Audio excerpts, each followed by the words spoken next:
Hi, welcome to Mental Health Matters. I'm Shannon Eliot. Today I'm joined by a couple to explore mental health challenges in romantic relationships. Throughout her life, Sarah Ward has struggled with self-image issues, depression, and anxiety.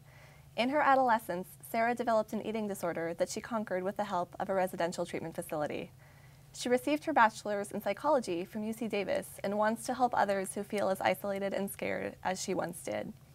Sarah currently serves as the receptionist of the Family Education and Resource Center, an organization that provides support services to family members of those with mental health issues. Daniel Morgan is Sarah's fiancé and is the manager of a pizza restaurant in Berkeley. His first exposure to mental health challenges was when he lived with his father, who struggled with addiction, and his mother, who struggled with an eating disorder. He currently lives with Sarah and his two cats. Sarah and Daniel will be married in the next month. Welcome, Sarah, and welcome, Daniel. Thank you so much for joining me today. Thank you for having us. Thank you. Sarah, could you start us off by telling me about your experience with mental health challenges? Well, I've had mental health challenges as long as I can really remember. In my younger adolescence, I kind of had this feeling of despair. I grew up in a really large family, so you would think that there'd be a lot of camaraderie between all of us, but some of them kind of split off. I had older brothers and younger sisters, so I kind of felt alone and isolated a lot. So I developed depression, I would say, when I was about 13.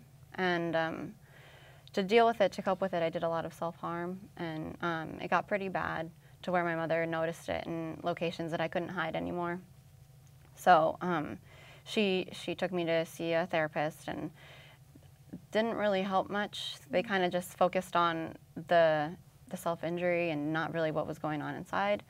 And so when I felt like it wasn't helping me and I couldn't really, I wasn't getting what I needed out of it, but I felt like I was going to have to go as long as my mother kept seeing new cuts on me or other injuries. So I developed an eating disorder, and that was kind of how I coped with the depression. And I also had a lot of anxiety throughout the eating disorder, and I think that having something that was in my control appeased the anxiety. So it was ongoing all through high school, and high school is when I entered the residential treatment facility because I wasn't physically well enough anymore. So that's when I got a lot of more impactful treatment, I would say. So given your experience with depression and anxiety, what fears did you have when it came to dating and relationships? I was afraid that it would ruin everything. Even with my friendships, I tried to conceal it, but especially with romantic relationships, because you want to seem attractive and you want to seem like you're perfect to that person when you first meet them. So it was really hard to conceal it, and that was usually my solution, was to hide it as well as I could, or to just not go out or pretend to be like somebody that I wasn't.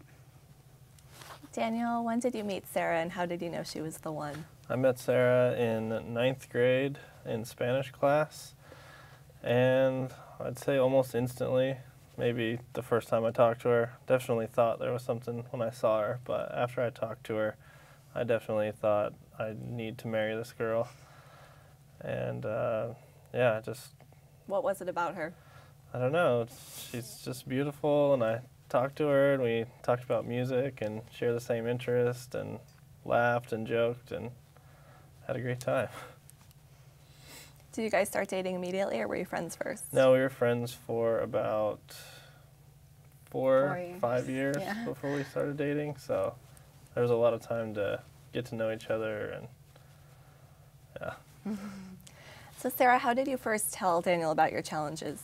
I never really told him. I think it was more of something that he picked up on, and we were really close in high school, and because I looked at him as more of a friend and not really a romantic partner, I think it was easier for me to open up in little bits. So when I did leave for the residential treatment center, I was out pretty much for half of my junior year, and a lot of people noticed that I wasn't there anymore and would call my mom or my parents' house and to see, you know, was everything okay? And some of them just assumed that I went on like a homeschool program or switched schools.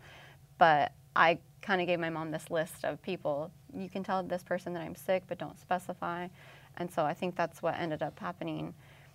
And so he knew something was up, I think, but he never was the type of person to push an issue if he could tell that it made me uncomfortable.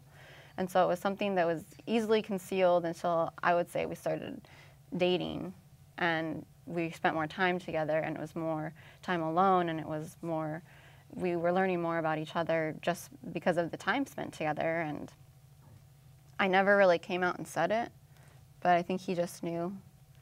And there were certain scars that I had that he probably noticed, and I would tell him about, you know, this was something that happened when I was younger, it's not a problem anymore. And then try to pretend like it wasn't an issue anymore when it really indeed was, and I was trying to hide that from him until probably about, I don't know, how old do you think I was when I finally admitted the anxiety? 20, 21, Yeah. 22 maybe. So that's when he found everything out, kind How of. did he respond to that? Loving and caring in the best way possible. And it was actually really shocking to me because I thought that there would be some reservation of, well, can I be with this person for the rest of my life? If she has these issues, am I going to be able to help her? But he was more open than even I was about sharing them. And I knew that he had a past with his father, and he had been through therapy before because of that, and his mother's separation and her eating disorder. So he really was prepped for it, I guess, and I didn't even know. That's a nice surprise. Yeah, I got lucky. So Daniel, how did you feel when Sarah disclosed this to you?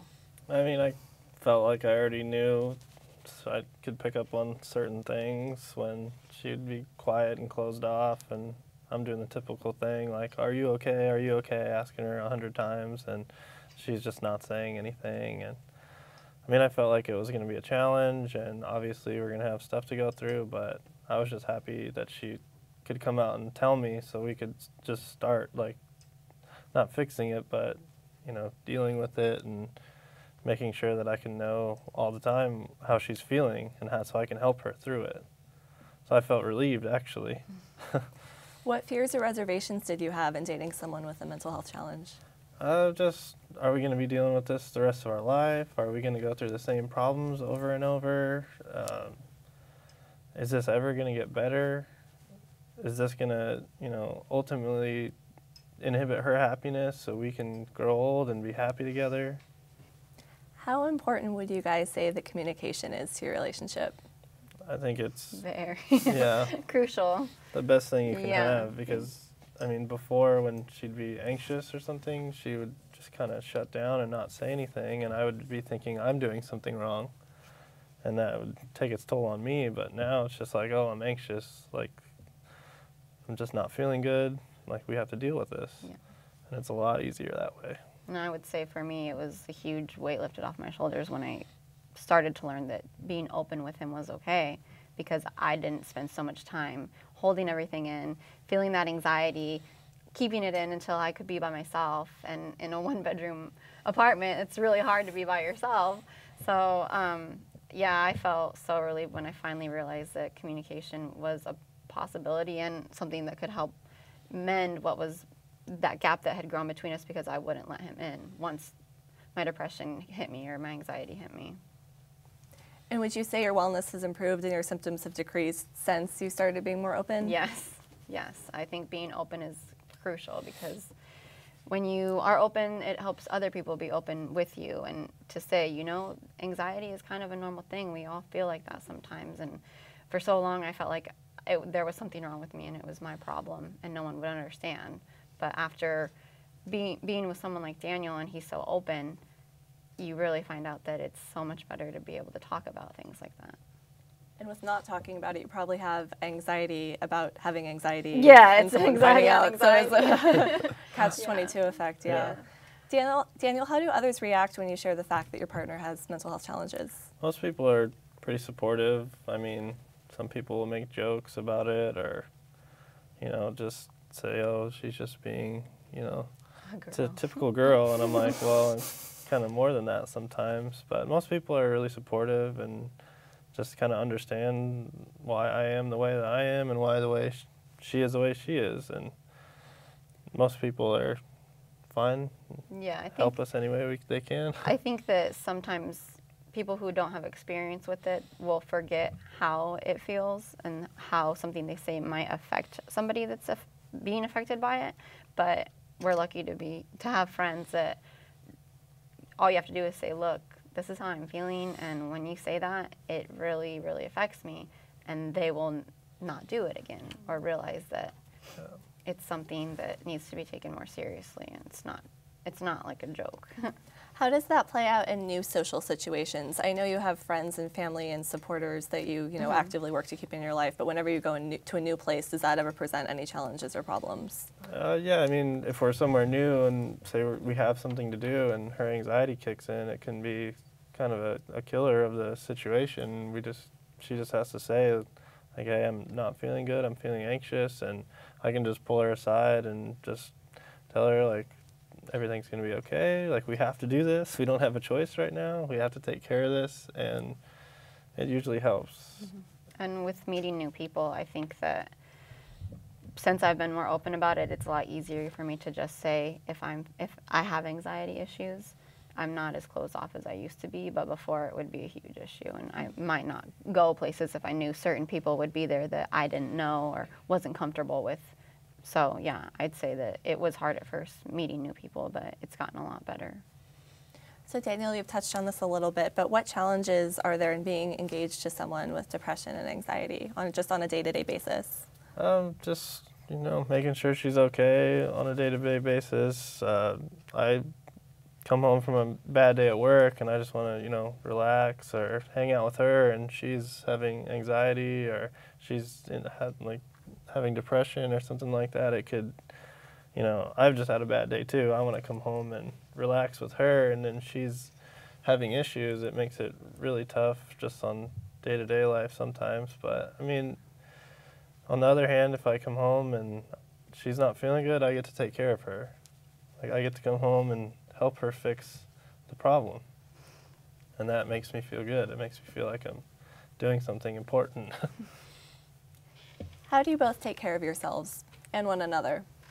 I take care of myself by giving myself time alone, I think, because sometimes, given the example that he did, if he comes home from work and he's had a bad day, and I already am in a space where I don't feel good, and it doesn't matter if he's there or if somebody else is there, it's just me not being able to get out of that feeling.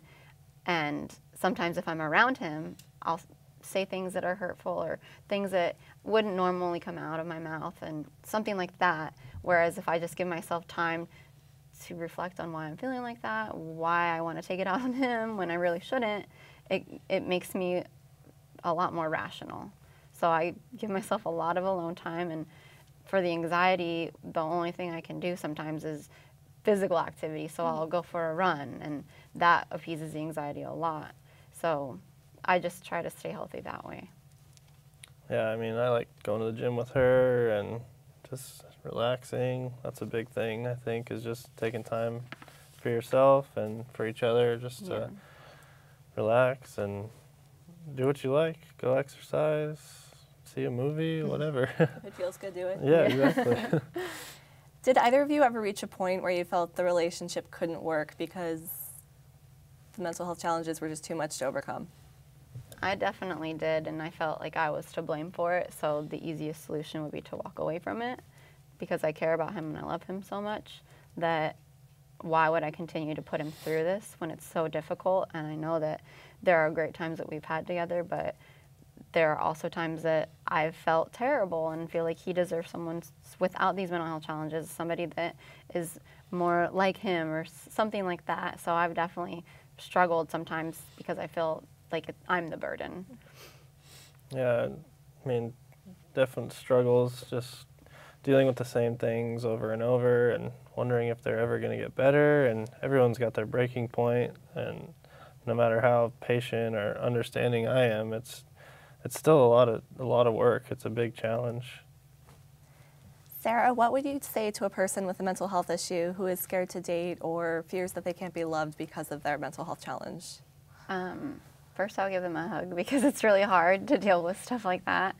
And I think that I would tell them, no matter how hard it feels, that there's always going to be somebody out there that cares about you and loves you. And it might start with a friend or a family member that you open up to, and then you realize that that person doesn't look at you any differently, and it's no different with someone that wants to be in a relationship. It might be a little bit more work in the beginning, and it's definitely going to be a struggle, and it's not going to be fun to do at first, because it definitely wasn't fun for me, but it was a relief. So I would tell them to be open because there's no other way to really get around it in a relationship.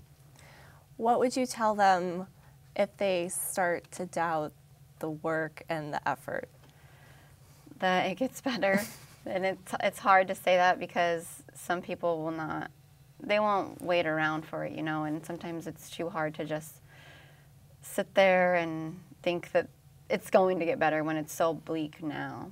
But I feel like that it does, and I'm proof of it. I've been in this relationship for a very long time, and it's seen some very low points, and we got through it. And I think that as long as you care enough about that person and they care about you, and you're both treating each other with respect, it's just like any other issue. It's not its own bubble that doesn't make relationships work.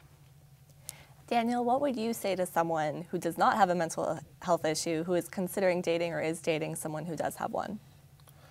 I'd probably just tell them that nothing that's worth having it comes easy. You have to work at it, and if you really like that person and you really enjoy spending time with them, it's going to be worth it. I mean, just put the time in and help as much as you can, and it'll get better. Sarah, what does Daniel do to be supportive of you in your recovery? Everything. He's always there for me when I need someone to talk to, even if it's something that we've gone over and over again. He'll still sit there and listen to me, and he won't judge me for still being stuck on something that's an issue for me. He'll listen. So that's one of the biggest helps. When we're in situations where I have high anxiety, he will take me aside and make sure I'm okay, or if we need to leave that location. He's just so comforting. He's just so sweet, and he never blames me for how I feel. Are there times, Daniel, where you feel that helping Sarah is out of your hands in a sense, that she needs other help? Definitely. I mean, I help her as much as I can, but at a certain point, I feel like she, should talk to a professional who is trained in that kind of thing. I mean, I'll help her as much as I can, but once we get to a certain point with things, I feel like she definitely should see somebody who knows what they're doing and knows what they're talking about, and could help her and, put a program in place to help her as well. And I think that's where support groups and things like that come in handy, because sometimes I think I do bombard him and he feels like he is helpless, and I don't want him to feel like that. So we try to get those in order and speak to, well, like he said, professionals or people who are there to do those types of things, and I think that helps our relationship as well. Yeah. And do you find it helpful when he articulates when he's at that point? Yes, definitely. I'm not shy about that. Daniel, what does Sarah do to be supportive of you? And she does everything. She supports me working a lot. She supports any weird idea that I get during the day, any weird challenge that I make for us or myself. I don't even have to explain it to her. I'll explain things like that to my friends. They're like, she is not going to go for that. And I call her and tell her, and she's just like, yeah, let's do it. What advice would you give to other couples in a similar situation as you, who might not be as experienced as you guys, who might be on the newer side of things? Be respectful of each other, because you might not know when there's an issue there.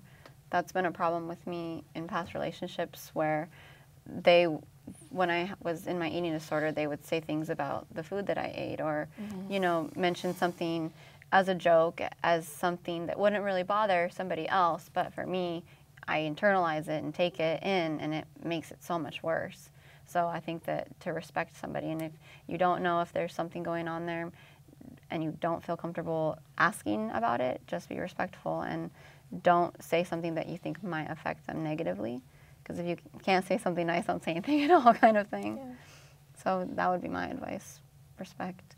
Yeah, we kind of talked about it a little before, but just communicate with each other. It's not going to get better if you keep it in, either of you. If I'm feeling a certain way about how she's feeling, I have to tell her. Yeah.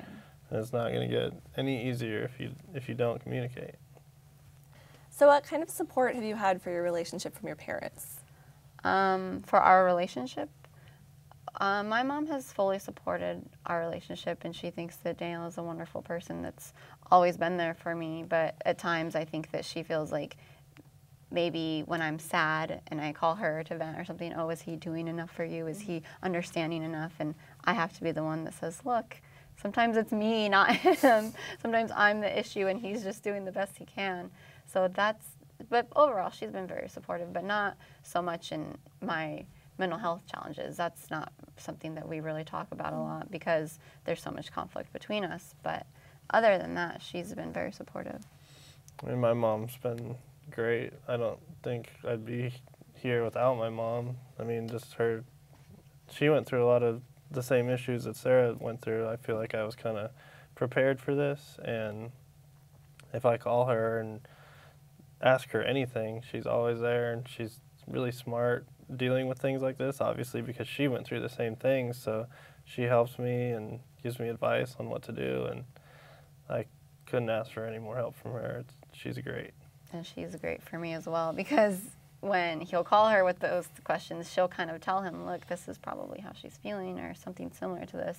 And then he comes back and says, okay, maybe I should have said this or maybe I shouldn't have said that, because he realizes through what his mom told him that, you know, it's a little bit different.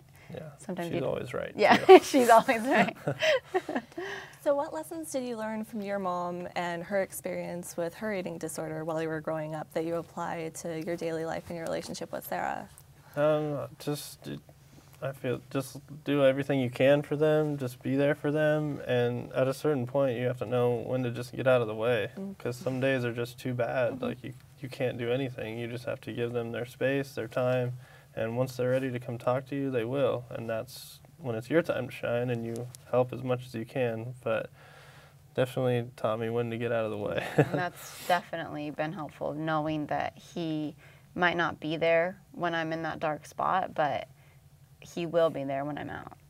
I think that's one of the most relieving feelings, is to know. Is that a lesson that took a while to learn? Because I imagine that would at first be painful to know you have to step away when you really want to help the other person. Oh yeah, definitely. I mean, even the beginning with her, I would just press and press. I'm like, what's wrong? What's wrong? What can I do? Is it me? What am I doing wrong? But definitely, it's hard to learn. But once you learn it, it's way better off, because you're not sitting there asking them the same question over and over. I already told you. Yeah, she's like, I already told you it wasn't you. But I mean, obviously, you're a human. Your brain's gonna think it is you. So you just have to be patient and get it in your head that it's not you. You're doing everything you can, and eventually she'll come around and tell you what's going on. Tell me about the support you have from your friends. I feel like we have great friends. Yeah. Because we grew up together as friends. We have a lot of the same friends still. So it's been awesome to just, you know, they understand what I've gone through, the majority of them. They're just very supportive in both my life when I am struggling with issues, and supportive in his life without the issues that he struggles with, because they give him a sense of being able to do things that maybe I won't be able to do because of my anxiety, and he gets to have fun with them. And yeah, our friends, I feel like they understand us, and they understand what we go through on a daily basis, and they understand that we love each other, so they kind of just feed off of that. And if we need anything, they're always there. If I need to get out of the house or something, or if she needs her space, nobody's going to bug her, or they're just going to take care of us each individually as well. Sarah, is your mental health issue playing any sort of factor in your decision in having children? Definitely. I felt like from a very young age I didn't want children, and it would never cross my mind that I would have them. Growing up in a big family, I was around a lot of children, but I just felt this feeling that I could never do that, because I went through so much in my adolescence, and I know that it hurt my mom to see me go through those things and not be able to fix it. And I would never want to feel that towards a child, and I would never want that child to feel the things that I felt at such a young age. And so it is very scary to think about having children and wondering, are they going to have some of the same challenges as I am? Are they not going to understand my challenges? And I've never even thought about it, that it was a possibility, until meeting Daniel and seeing how great he is with kids and how much of a great father he would be. I think about it, but it's still something that I'm very, very wary about, I would say. So I know you want to go back to graduate school Yeah. and do some more work to help others I who do. struggled like you did. Tell me a little bit about your future professional goals and Well, my goal has always been to further my degree in psychology. I'm very, very passionate about it, and especially in the mental health field. I would love to go and receive my PhD in clinical psychology and be a provider and be someone that people could come to for professional help. And I've had so many bad experiences that I feel like the only way to fix that is to become a better experience for somebody. So I think that that's one of my biggest goals is to go back to school. But right now where I'm working at FERC, it's a really great opportunity because I'm seeing hands-on how we deal with clients who, some of them have mental health challenges, some of them have family members with mental health challenges, and I have both. So it's given me so many great opportunities working there. what are your plans for the future as a couple? We're getting married in Less- 2 weeks. Less than 2 weeks. Less than 2 No, weeks. less than 3 weeks. Less than 3 weeks. Do you have the wedding on your calendar, Daniel? I do. I know when it is, I think. Yeah, we're getting married in a couple weeks and just continue to grow together and continue to help each other. We've been engaged for 5 years, so the wedding is a long time coming, and it's something we've both always looked forward to, and it's the right time now, and I wouldn't have done it 3 years ago, and I wouldn't have done it a year from now. It's just the perfect time. Well, thank you so much, Sarah, and thank you so much, Daniel, for being here today and sharing some really personal experiences. I really appreciate it. Best of luck on the wedding. Thank And you. send us photos, please. Thanks for having us. We will. To learn more about the Family Education and Resource Center, visit askferc.org. The National Alliance on Mental Illness, or NAMI, is the nation's largest grassroots mental health organization dedicated to building better lives for those affected by mental illness. Learn more and get educated at NAMI.org. Sex, Love, and Mental Illness, A Couple's Guide to Staying Connected by Stephanie Buehler is a book designed to help both parties understand the effects of mental illness on sexual desire and ways to maintain both physical and emotional intimacy. Thank you so much for watching. We'll see you next time.